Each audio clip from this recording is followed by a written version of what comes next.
오늘 함께 나눌 하나님 말씀 보겠습니다. 요한복음 14장 26절 27절입니다.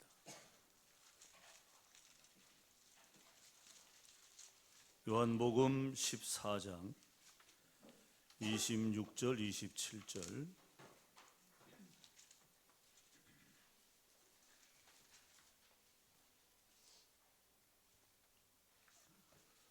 우리 다 같이 읽겠습니다. 보혜사 곧 아버지께서 내 이름으로 보내실 성령, 그가 너희에게 모든 것을 가르치고 내가 너희에게 말한 모든 것을 생각나게 하리라. 평안을 너희에게 끼치노니 곧 나의 평안을 너희에게 주노라. 내가 너희에게 주는 것은 세상이 주는 것과 같지 아니하니라.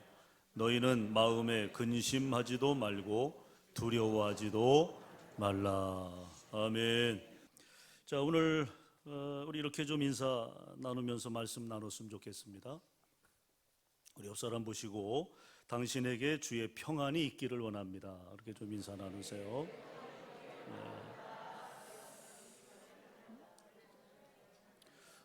오늘 우리가 평안에 대한 말씀을 좀 함께 나누려고 합니다. 여러분, 오늘날 현대 사회의 위기는 여러 방향에서 야기되고 있죠. 환경적인 위기로부터 또 인위적인 인간이 만들어내는 그런 위기까지 그 범위는 매우 다양하죠. 참 버라이어티합니다. 뭐 탄소 배출 문제, 화석 연료에 의한 대기 오염이 그냥 대기만 오염되는 게 아니라 이게 온도를 높인단 말이에요. 지구 온난화. 그래서 해수면 온도가 이제 올라감으로 해서 벌어지는 이 생태계 교란.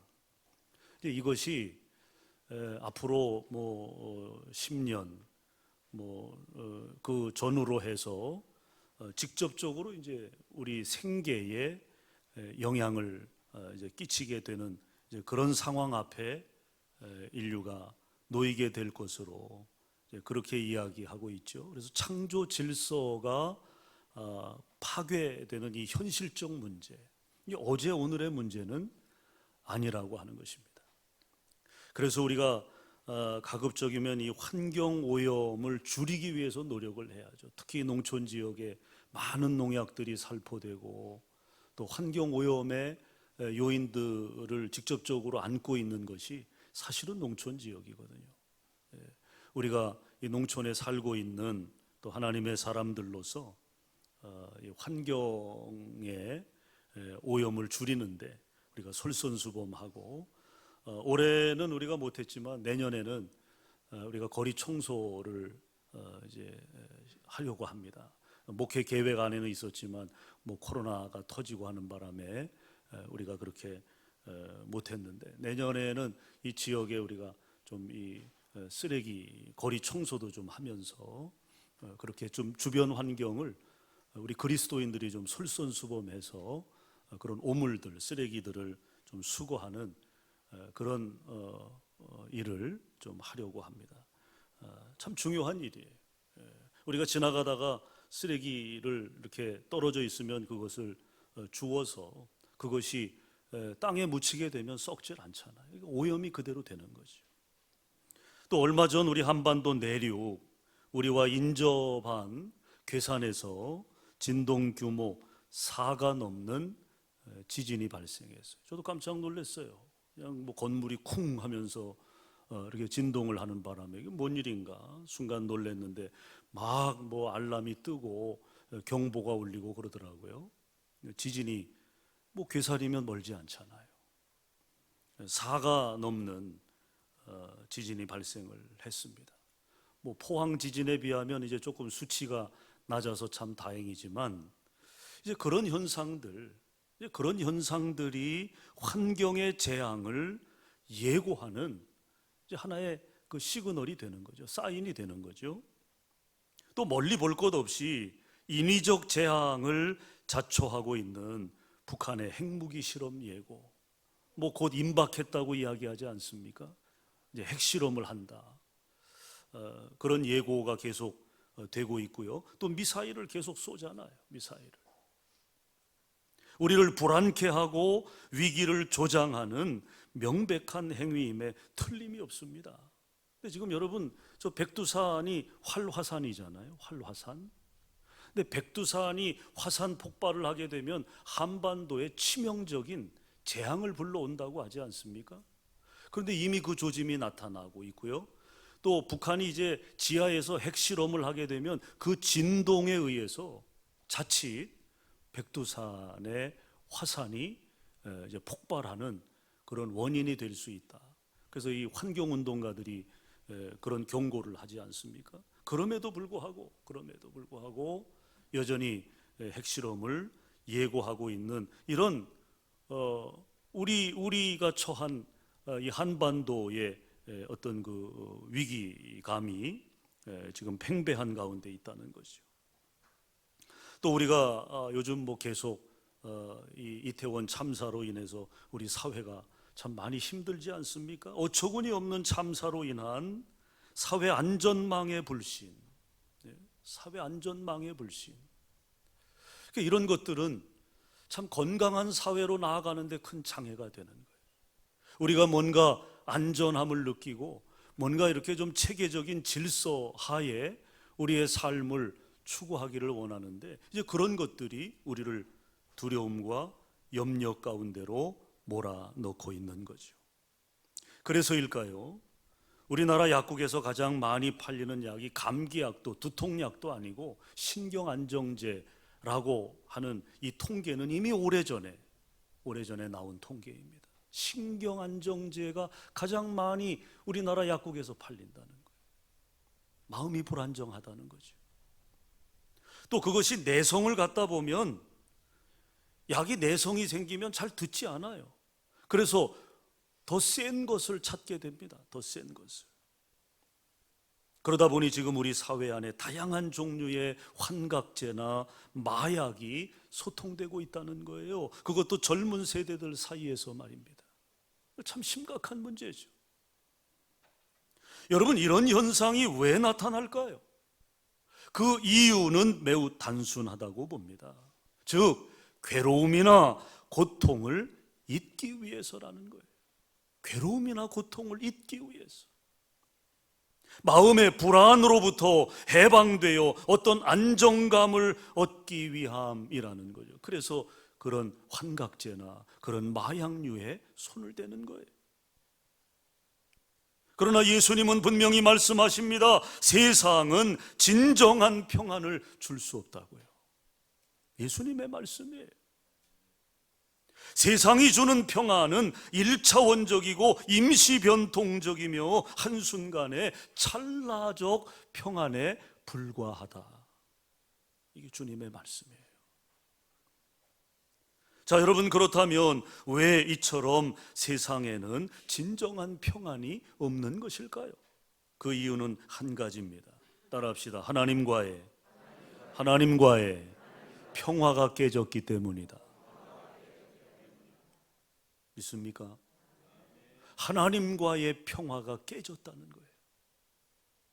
그것이 인간의 마음속에 두려움과 염려를 불러일으키는 것입니다. 고통을 유발하는 거죠. 마음의 불안을 조장하게 되는 것입니다. 하나님과의 관계가 단절되었기 때문에 우리 사회가 지금 위기를 맞고 있는 것이고 두려움과 불안, 근심에 지배당하고 있는 것입니다. 그런 무질서함과 혼돈 속에 오늘 예수님께서는 이런 놀라운 축복을 우리에게 선포하고 계십니다. 평안을 너희에게 끼치노니 곧 나의 평안을 너희에게 주노라. 할렐루야. 예수님의 선언입니다. 예수님의 선언.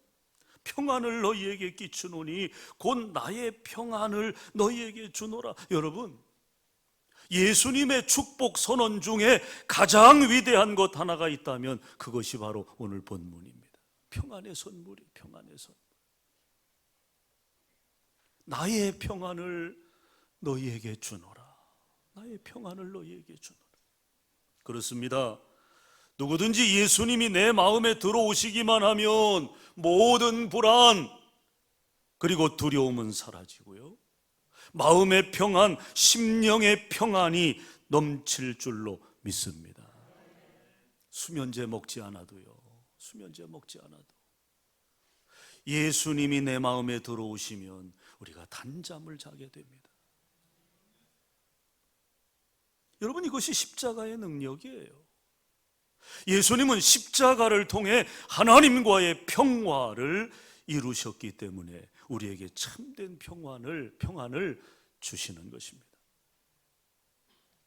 미국에서 폭풍의 날씨라는 제목의 가요를 불러서 히트를 쳤던 1900년대를 빛낸 세계적인 인기 가수이자 여배우가 있습니다.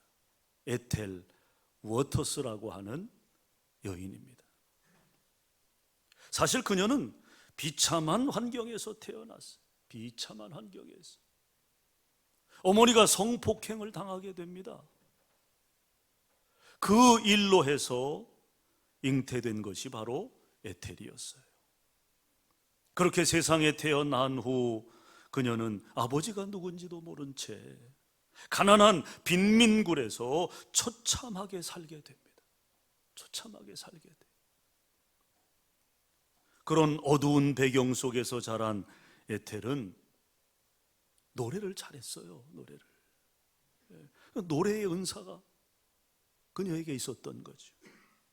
그래서 마침내 헐리우드에서 노래를 부르는 가수가 됩니다. 그리고 인기가 높아지면서 많은 팬들이 생겨나기 시작합니다. 그러다가 자신의 어두웠던 과거, 그 파란만장한 자신의 삶의 그 여정을, 그 스토리를 이제 가사에 담고 또 곡을 붙여서 자서전적인 노래를 작곡한 것이 그게 폭풍의 날씨라는 제목의 곡이었어요. 그 노래가 히트를 친 거예요. 히트를. 우리나라도 가수 중에 한 곡으로 히트 쳐가지고 인생 바뀐 이들이 있잖아요. 예? 그 두만강 부른 분 누굽니까? 예? 그 한 곡밖에 뭐 없잖아요. 그 한 곡 가지고. 예? 뭐 설교하다가 제가 두만강을 부를 수는 없으니까. 여러분 다 아시는 곡 아닙니까? 국민 곡이라고도 말할 수 있겠죠. 이 에텔도 마찬가지로 이 폭풍의 날씨라고 하는 이 자서전적인 그녀의 어떤 간증이 담긴 이 곡이 미국 전역에 히트를 친 거예요. 아니 세계적인 그런 유명세를 타게 한 곡이 되었습니다. 그렇게 그녀의 인기가 절정에 이를 무렵에 그녀가 예수를 만나요. 예수를 만난다고요? 아니 남이 예수 만난다고 그렇게 인색하게 아멘도 안 하죠. 인기 절정에 이르렀을 때 에텔이 예수를 만나게 된 것입니다. 주님을 구주로 영접하게 됩니다. 그 후 그녀의 삶은 180도 바뀌게 되는데 이전에 경험치 못했던 마음의 평안을 얻게 돼요. 마음의 평안을. 사실 그녀의 마음속에는요, 아무리 인기가 올라가고 화려한 무대에서 환호와 갈채를 받아도 결코 지울 수 없는, 해결할 수 없는 마음의 쓴뿌리로 인한 그 상처로 인한 고통의 풍랑은 소멸되지 않았어요. 여러분 그 과거를 어떻게 잊겠어요?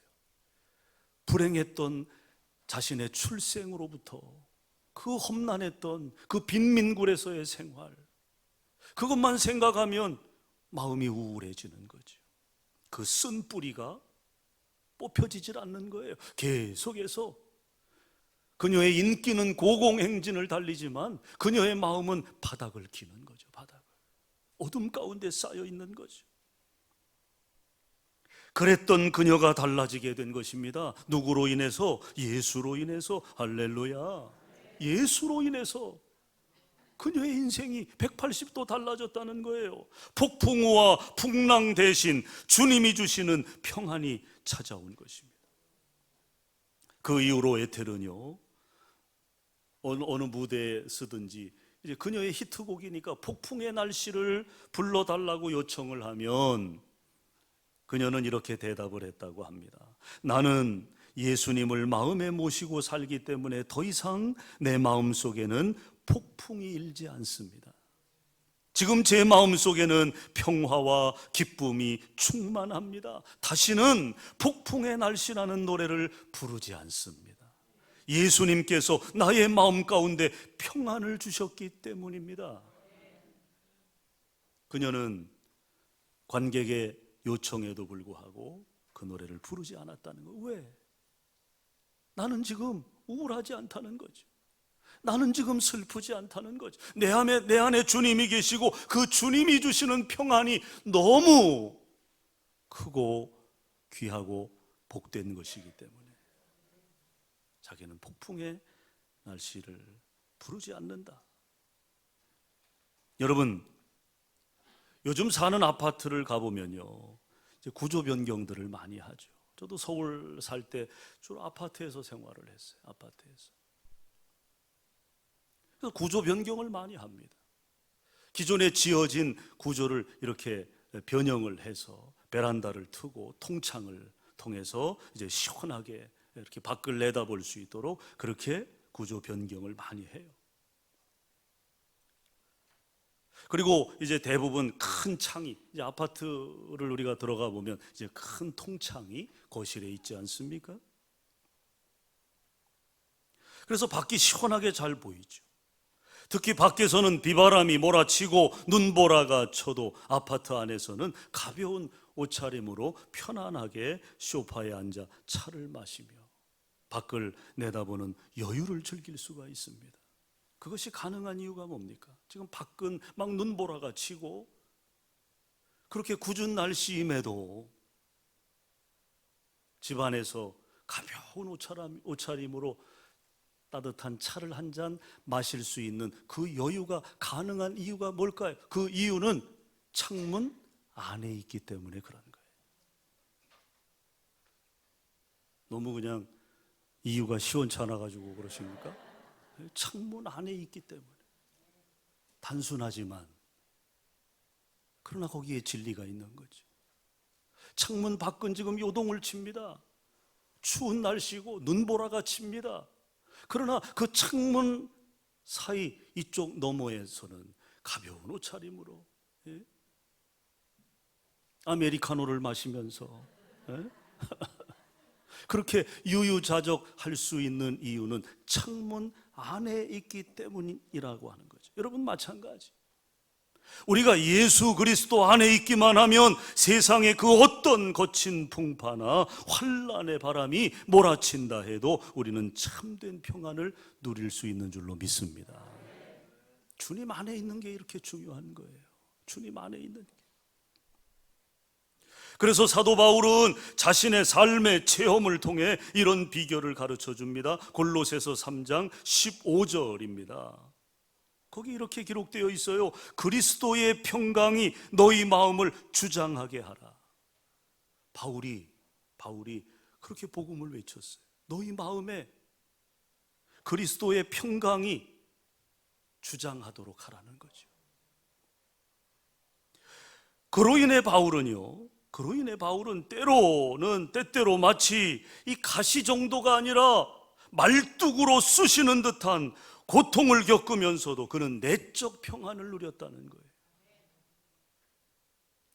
그래서 바울은 자신의 간증적인 고백을 하고 있는 거죠. 그리스도의 평강이 너희 마음을 주장하게 하라. 그러면 여러분, 어떻게 해야 예수님이 주시는 참된 내적 평안을 우리가 누리며 살 수 있을까요? 먼저 따라합시다. 주님을 전적으로 신뢰해야 한다. 이게 첫 번째입니다. 주님을 전적으로 신뢰해야 참된 내적 평안을 우리가 경험할 수 있다는 거예요.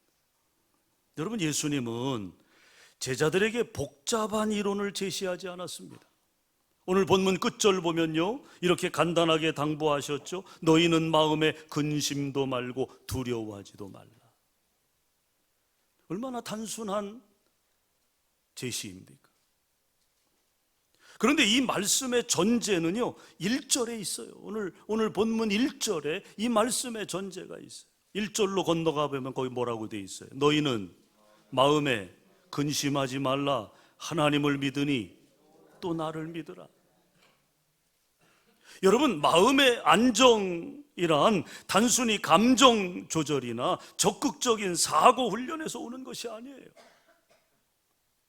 또 요즘 유행하는 어떤 요가나 명상, 그런 것을 통한 마인드 컨트롤이나 최면요법의 심리적 안정, 그런 것들은요, 순간적일 뿐입니다. 순간적일 뿐이에요. 시간이 지나면 다시 불안해지고 가슴이 뛰고 여전히 불면증으로 시달린다는 거죠. 그러나 예수님만을 전적으로 믿고 의지하는 사람에게는 약으로 해결되지 않는 참된 평안이 찾아온다는 거예요. 여러분, 그렇습니다. 오늘도 주님은 심지가 견고한 자, 곧 주님만을 견고하게 의지하는 자를 평강에서 평강으로 지켜주실 줄로 믿습니다. 그 다음에 두 번째, 참된 평안을 얻고 누리기 위해서는 따라합시다. 성령 충만함을 받아야 한다. 믿으시면 아멘. 성령 충만함을 받아야 합니다. 여러분, 마음의 평안은요, 환경의 문제가 아닙니다. 심령의 문제입니다. 심령의 문제. 여러분, 집에 현관문이 다 있잖아요. 집집마다 다 현관문이 있죠. 그 현관문을 명품 외제 보조키로 잠근다고 해서 평안이 찾아올까요? 아니면 돈을 좀 더 들여서 세콤 그런 것을 집안에 설치해 두면 평안이 찾아올까요? 아닙니다. 아닙니다. 오직 성령께서 내 영혼의 내면 세계를 다스려 주셔야 평안을 얻게 되는 거예요.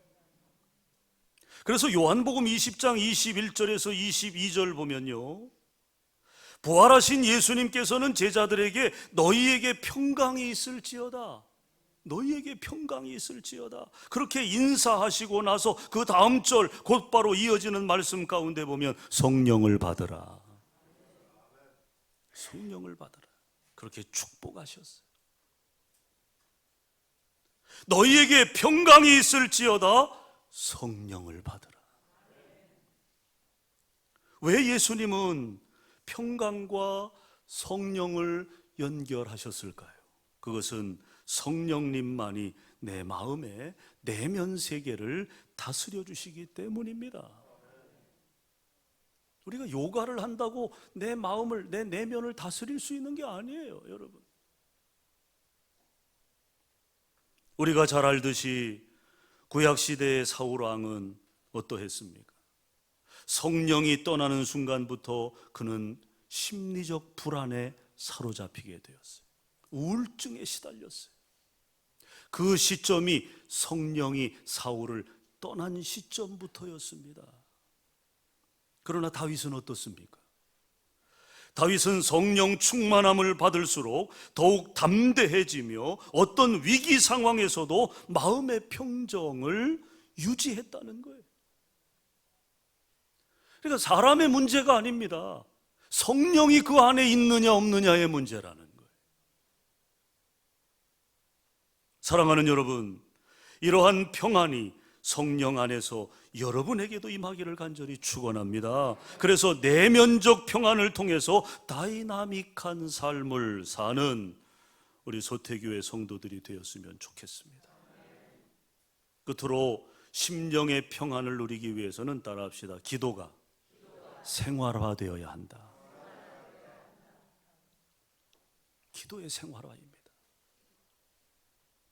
사람은 의지가 강한 것 같아도요, 천만에요. 위기를 만나면요, 우왕좌왕합니다. 그 당황한 기색을 숨길 수가 없어요. 아무리 세 보이는 사람도요, 어려움을 당해봐요, 얼굴이 허옇게 질립니다. 내심 불안을 느끼고 안절부절 못하는 모습을 보인다는 거죠. 그러하기에 예수님은 그 대처 방안으로 기도의 생활화를 강조하십니다. 어떤 상황에서도 먼저 예수님의 이름으로 기도하라는 거예요. 기도하라. 성경은 우리가 근심이나 염려, 불안을 극복하는 방법을 참 간단하게 가르쳐 줍니다. 그게 빌립보서 4장 6절로 7절입니다. 우리 스크린 보시고 같이 읽겠습니다. 다 같이 시작. 아무것도 염려하지 말고 다만 모든 일에 기도와 간구로 너희 구할 것을 감사함으로 하나님께 아뢰라. 그리하면 모든 지각에 뛰어난 하나님의 평강이 그리스도 예수 안에서 너희 마음과 생각을 지키시리라. 할렐루야. 마음과 생각을 지키는 방법, 기도라는 거예요. 기도가 왜 중요한가는 설명드리지 않아도 여러분 잘 아실 겁니다. 아무것도 염려하지 말고. 염려할 일 많죠, 여러분. 요즘 염려할 일들이 얼마나 많으시겠어요. 염려할 일을 염려함으로 맞이하는 것은 세상 사람들도 다 그렇게 합니다. 다. 그러나 우리 그리스도인들은 염려할 일이 앞에 오면 뭐 하는 거예요? 알기는 그렇게 잘 아시면서 기도해야죠. 여러분, 기도해야죠. 이처럼 우리가 하나님을 바라보며 기도할 때 우리에게는 두 가지 변화가 일어난다. 두 가지 변화. 하나님을 바라보며 우리가 믿음으로 기도할 때 우리 안에서 일어나는 두 가지 변화를 보십시오. 첫째는요, 우리가 당면하고 있는 환경이 바뀌어집니다. 이게 여러분 기도의 역사입니다. 뭘 바꾸셔요? 환경을 바꾸신다는. 즉 고민되고 근심되는 문제나 불안한 환경, 위험한 상황, 고난의 현실을 바꾸어 주신다. 그래서 하나님은 역전의 명수이십니다. 역전의 명수. 그 다음에 두 번째, 또 어떤 변화가 일어나느냐, 따라합시다. 나 자신을 바꾸어 주신다. 이 두 가지 변화예요. 우리가 기도할 때, 믿음으로 기도할 때 하나님은 환경을 바꾸시든 우리 자신을 바꾸시든 두 가지를 다 한꺼번에 바꾸시든 내가 처한 환경이나 위기의식을 극복할 수 있는 마음의 평안을 주시는 거예요. 그러니까 문제보다도 더 큰 믿음을 우리에게 주시는 거예요. 그래서 문제가 하찮게 보이도록 만들어 주시는 거예요. 내가 가지고 있는 능력보다 문제가 더 크게 보일 때 인간은 무너지는 거예요. 인간은 무너지는 거예요. 그러나 내가 가지고 있는 능력보다 문제가 작다 여겨지면 어떻게 해요? 어떻게 해요? 에? 내가 가진 능력보다 문제가 작은데 우습게 보는 거죠. 대수롭지 않게 여기는 거죠. 저는 우리 그리스도인들의 삶에서 그런 역사들이 많이 간증될 수 있기를 바랍니다. 세상 사람들이 두려워하는 문제 앞에서 우리가 담대할 수 있다면 그것이 구별됨 아니겠습니까? 그것이 그리스도인들이 그리스도인됨을 나타내는 증거가 아닐까요? 똑같이 불안해하고 똑같이 염려하고 똑같이 울고 불고 한다면 다를 바가 없잖아요. 여러분, 다를 바. 여러분 기억하십시오. 우리가 기도할 때 두 가지 변화가 나타난다. 환경을 바꾸어 주시든 우리 자신을 바꾸어 주시든 하나님은 문제를 뛰어넘게 하신다는 거예요. 사랑하는 성도 여러분, 예수님께서는 제자들에게 큰 비전을 선물로 주심과 동시에 마음의 평안을 선물로 주셨어요. 샬롬, 샬롬, 너희에게 평안이 있을지어다. 오늘 우리도 주님을 바라보고 주님을 의지함에 있어서 성령의 충만함과 기도의 생활화를 통해서 주님이 주시는 하늘의 평안, 심령의 평안을 선물로 받으시기를 바라고, 더 나아가 아직도 평안을 얻지 못한 채 세상 짐에 눌려 방황하고 불안과 두려움의 수렁에서 허덕이며 일시적 환각을 좇는 수많은 영혼들에게 복된 소식을 전하며 평안을 나누는 우리 성도들 다 되시기를 주의 이름으로 축원합니다. 오늘 저와 여러분은 평안의 사도로, 평안의 사신으로 오늘 세상으로 흩어져 나아가야 될 줄로 믿습니다. 이 한 주간 여러분을 만나는 이들이 여러분 안에 있는 그 평안을 나누고 그 평안으로 인하여 그들의 삶이 안정되어지는 놀라운 역사들이 여러분을 통해 일어나기를 주의 이름으로 간절히 축원합니다. 기도하겠습니다. 주님 감사합니다. 우리에게 주님을 의지하는, 주님을 전적으로 신뢰하는 믿음을 주시고 우리의 힘이 아닌 성령의 힘을 덧입기 원합니다. 하나님께서 우리에게 주신 기도를 통해서 우리의 삶의 무수한 난관과 어려움들을 뛰어넘을 수 있는 진정한 믿음의 승리자들이 되도록, 그래서 저들 안에 주어진 평안은 하나님께서 주신 선물임을 깨닫고 그 선물을 또한 나눌 수 있는 믿음의 큰 자들이 되게 하여 주시옵소서. 축복하며 예수님 이름으로 기도합니다. 아멘.